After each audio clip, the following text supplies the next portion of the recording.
Technonaut here, and today I'll be showing you the install of the Sapphire R9 290. But first things first, we've got to make room for this monster card. I'm moving the network card down and taking out the back grills to allow room for installation.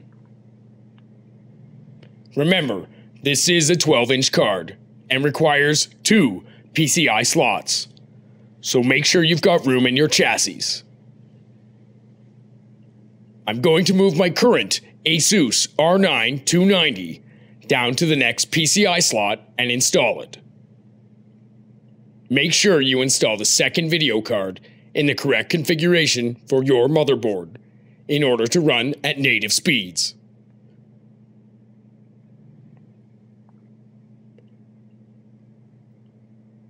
Before installing the Sapphire R9 290, remove the plastic film.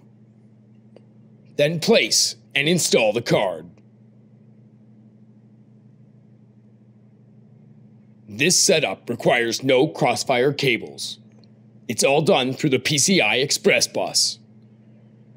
The same solution to frame shuttering in crossfire setups.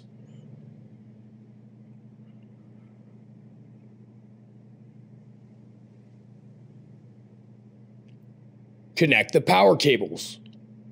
And if you've pre-planned cable management, this should be easy.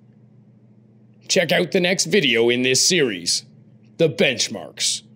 Thanks for watching, and don't forget to subscribe. Technonaut.